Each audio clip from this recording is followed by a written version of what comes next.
Olá, pessoal, graça e paz e muita esperança para esses dias, amém? O Senhor, Ele é bom, Ele tem manifestado a sua graça.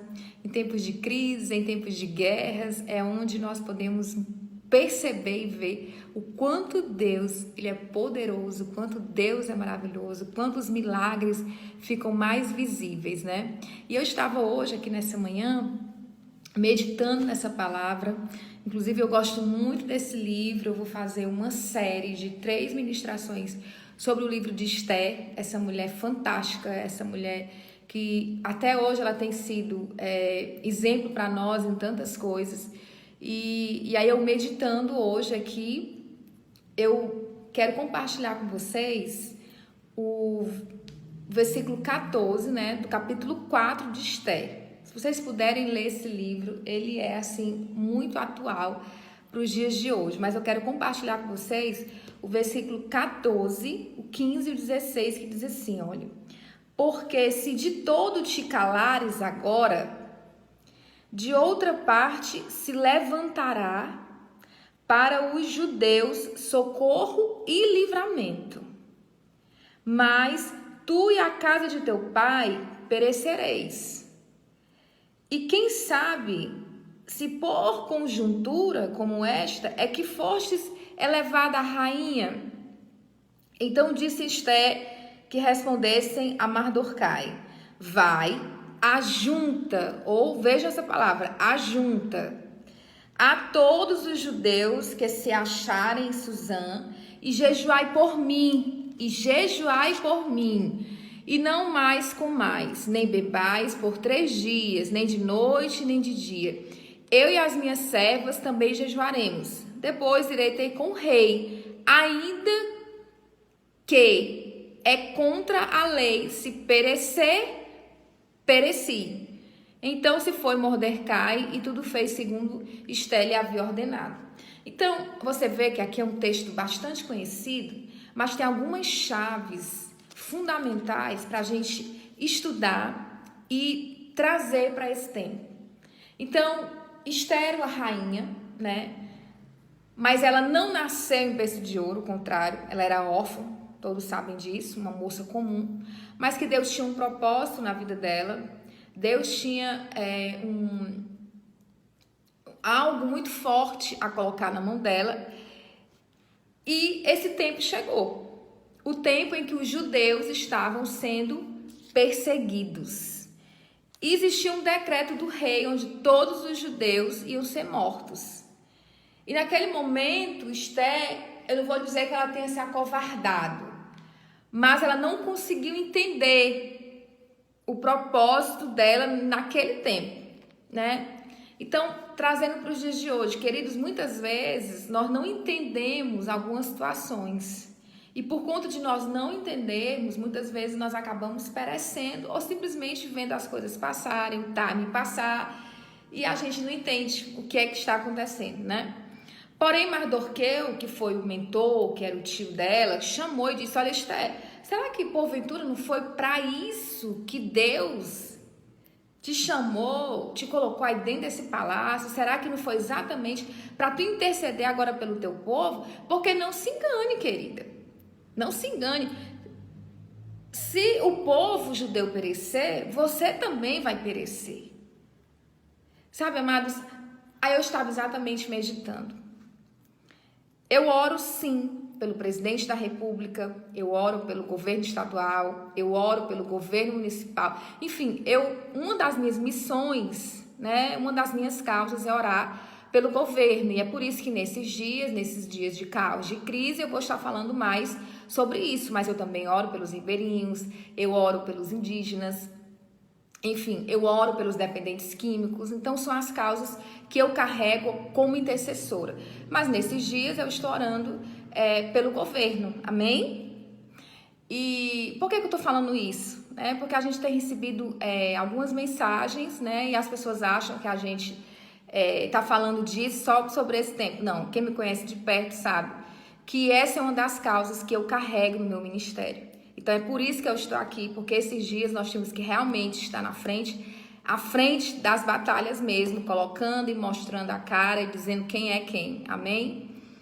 Eu tenho conversado com muitos profetas e é exatamente essa a hora dos profetas, né, pastores, saírem das cavernas e liberarem as fontes, liberarem aquilo que o Espírito Santo mostrou durante todo esse tempo, para que esse tempo seja liberado. Então, queridos, a verdade é que os judeus estavam sendo perseguidos e Esté tinha um papel. O papel era de chegar até ao rei e interceder, intervir por aquele povo. Amados, Esté era uma mulher belíssima, meiga, carinhosa, tinha todas as características de uma mulher, né? Foi por isso que ela foi escolhida rainha. Mas ela sabia, amados, ela sabia que com todas essas qualidades, inclusive eu preguei sobre isso há pouco tempo na igreja de Eúdica, uma igreja muito abençoada, sabia que só com aquilo ali ela não ia conseguir chegar ao rei. A Bíblia diz que ela já estava há 30 dias sem ser chamada pelo rei, né? E pela lei ela não podia ir se ele não chamasse, porque ela poderia até morrer. Mas Esté entendeu a causa. E aí, queridos, ela pediu apoio a quem? Aos intercessores. Ela disse: orem pela minha vida, jejuem pela minha vida durante 3 dias. E depois desses 3 dias eu vou até ao rei, mesmo que eu pereça, mesmo que eu morra, mas eu vou interceder pelo meu povo, mas não me deixem sozinha.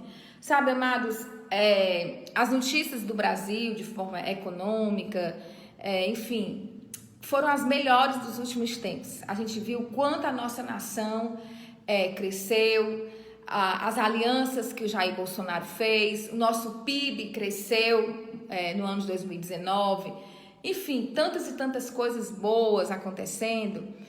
Nós temos uma equipe técnica extraordinária, né, de homens e mulheres técnicas dentro do governo, que entendem realmente a causa. E sabe que por algum momento eu penso que houve até um certo tipo de vaidade, sabe? Quando, por exemplo, acharam que, por exemplo, Paulo Guedes, né, um grande economista, viram os números aumentando, começou a ser chamado em vários países para dizer qual foi a receita, como ele fez, enfim, o próprio Jair Bolsonaro, os filhos do Jair Bolsonaro, né, que eu até tenho uma certa resistência, acho eles extremamente imaturos, mas enfim, a gente percebeu. E sabe, e de repente essa crise veio e pegou todo mundo de surpresa, inclusive eles, porque eles já estavam calculando que o Brasil ia crescer muito mais em 2020 e que iam ser a grande potência, né, pelas alianças feitas com os Estados Unidos, enfim, com a própria China, e de repente aconteceu tudo isso. E sabe o que é que eu penso, queridos? Que Deus está nesse negócio, que Deus fez isso exatamente para que o próprio governo soubesse que não era com as mãos deles, entende? Que não era pelo intelecto, mas é porque o próprio Deus estabeleceu um novo plano sobre a nação brasileira. E a igreja, ela é importantíssima nesse tempo. Então, o cenário é mais ou menos o seguinte, é como se Jair Bolsonaro, né, fosse levado a estar à frente. Deus colocou esse homem, que ele é um homem de Deus, à frente dessa guerra, mas ele sabe que sozinho não ia conseguir. E se vocês observarem, vocês veem que existem vários grupos de intercessão no Brasil, e essa intercessão ela está cada dia aumentando mais, porque a gente sabe da importância da igreja. Queridos, vamos pensar bem, quando nós, como igreja, tivemos um representante no governo desses? Quando? Né? Nunca tivemos. Uma mulher, sabe, que tem sede, amor por missões. Então Deus fez. Eu vejo esse governo como uma resposta de Deus para a nossa nação. É dessa forma, Deus, ele respondeu às orações da igreja. E agora é esse tempo, queridos, quando houve esse decreto de morte global, não foi só no Brasil, é necessário que nós, como igreja, nós, como intercessores, nós venhamos levantar também a nossa bandeira do reino de Deus e orar pelo nosso presidente, orar pelos ministros, para que eles sejam conduzidos a fazerem a melhor coisa. Porque não é o intelecto, não é a inteligência, não é a capacidade administrativa, não, queridos. É a nação, é a bandeira do reino que foi estabelecida sobre o Brasil. É isso que a igreja brasileira não pode esquecer. Por isso que não é tempo de recuar, não é tempo de fechar as igrejas, muito pelo contrário, é tempo de nós orarmos, de nós levantarmos incenso. É necessário, esse é o papel da igreja. Só o Bolsonaro, só o governo do Bolsonaro não vai conseguir, queridos, porque a pressão é muito grande. Então nós, como igreja, nós temos que nos levantar, interceder, orar e fazer o nosso papel. Assim como foi lá com Esther, assim como foi com Débora, assim como foi com Josué. Queridos, é necessário que o povo ore, é necessário que o povo interceda. Assim como foi, já falei, né, com Josué, enquanto Josué estava na guerra, Moisés estava lá, olha, com as mãos levantadas, intercedendo. Eu louvo a Deus pela vida da pastora Zinete, que está todos os dias aí às 3 da manhã, orando. Enfim, tantas referências para mim, né, que eu me espelho e a gente sabe que esse é o caminho. Então, eu quero te convidar a continuar orando, a intercedendo, porque esse é o teu papel. Amém? Que Deus te abençoe nesse domingo maravilhoso, com toda sorte de bênção. Amém.